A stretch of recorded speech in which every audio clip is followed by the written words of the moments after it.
था। उस परिवार में रामू और उसकी बीवी सीता उसके बेटे चिंटू के साथ रहते थे। उसी गांव में एक तोता भी रहता था। उसका नाम था रघु।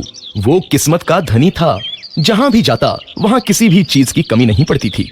एक दिन रघु उड़ते उड़ते उस गरीब परिवार के घर गया। रघु सोचता है, अरे वाह, लगता है यहाँ आज बहुत अच्छा खाना मिलेगा।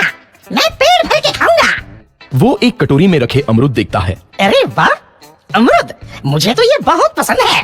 मैं तो इसे पेट भर के खाऊंगा। रघु तोता अमरूद खाने ही लगता है।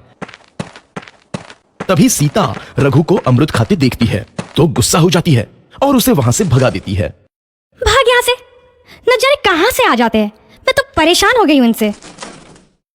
सीता के भगाने के बाद रघु चुपचाप से एक कोने में रहता है। धीरे धीरे उस परिवार की बरकत होने लगती है। एक दिन रामू और सीता खाना खाते वक्त बातें करते हैं। आजकल हमारी बहुत तरक्की हो रही है, काम भी अच्छा चल रहा है। रामू कहता है। इस पर सीता कहती है, सच कहा, भगवान हमेशा ऐसे ही हम पर मेहरबान रहे। बेटा चिंटू भी कहता है, पिताजी, मुझे खिलौना लेके दो ना, मेरे सभी दोस्तों के पास है। रामू कहता है, ठीक है, जरूर लाऊंगा। सीता कहती है, कितने खुश है सब, मेरे परिवार को किसी की नजर ना लगे। एक तरफ ऐसी बातें होती हैं तो दूसरी तरफ रसोई में रघु तोता भी अमरूद खाते रहता है।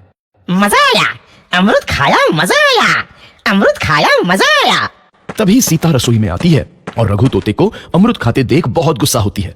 सीता रघु को बाहर निकालने के लिए पिंजरे में अमरूद रखती है।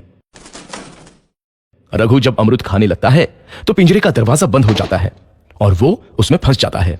मुझे बाहर निकालो, मैं यहाँ फंस गया हूँ, मुझे बचाओ। अगले दिन सीता पिंजरा उठाकर बाहर दूर उस रघु को छोड़ देती है। रघु के जाते ही उनके घर आई बरकत धीरे धीरे कम हो जाती है। उन्हें बहुत घाटा होता है। सीता कहती है, ये क्या हो रहा है, अचानक इतना कैसे बदल गया? अभी तक तो सब कुछ अच्छा चल रहा था। रामू कहता है, लगता है भगवान हम पर रूठ गए हैं। चिंटू भी कहता है, लगता है अब मुझे खिलौने भी नहीं मिलेंगे। और वो रोने लगता है और बाहर चला जाता है। कुछ दिन बाद रघु तोता फिर से उस घर में आता है। वापस आया, मैं वापस आया, अब मैं जमकर अमरूद खाऊंगा। रघु सीधा रसोई घर में चला जाता है और अमरूद खाने लगता है। कुछ देर बाद सीता रसोई में आती है और रघु को देख कहती है, एक तो घर में पहले से इतनी दिक्कत चल रही है और ऊपर से ये तोता मुझे और परेशान कर रहा है। सीता रघु को वहां से भगा देती है। रघु उड़कर किसी कोने में छुप जाता है। कुछ दिन बाद धीरे धीरे उस घर की बरकत वापस आने लगती है। काम भी अच्छे से चलने लगता है। एक रात जब रघु तोता अमरूद खाने जाता है तो पिंजरे में फंस जाता है। ये लोग आखिर चाहते क्या हैं? एक तोते को शांति से अमरूद खाने क्यों नहीं देते? मैं कौन सा चोरी कर रहा हूँ, बस अमरूद ही तो खा रहा हूँ। तभी रामू वहां आता है और पिंजरे में रघु तोते को देख उसे बाहर छोड़ देता है। ये तोता भी कितना जिद्दी है, बार बार वापस आ जाता है। जैसे ही रामू रघु को छोड़ देता है, अगले दिन से फिर से उनके घर की बरकत जाने लगती है। काम में घाटा होता है। किसी को समझ नहीं आ रहा था कि ऐसा क्यों हो रहा है। रघु तोता घर आता है तो अचानक बरकत आती है और जब रघु तोता को बाहर निकालते हैं तो बरकत चली जाती है। एक दिन सीता रघु तोते के घर आने और बाहर जाने की स्थिति पर नजर रखती है।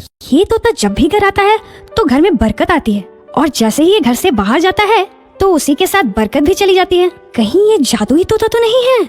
अगली बार जब ये तोता घर आएगा तो मैं इसे कहीं नहीं जाने दूंगी। सीता रघु का बहुत इंतजार करती है लेकिन रघु तोता दोबारा उस घर में कभी नहीं आता।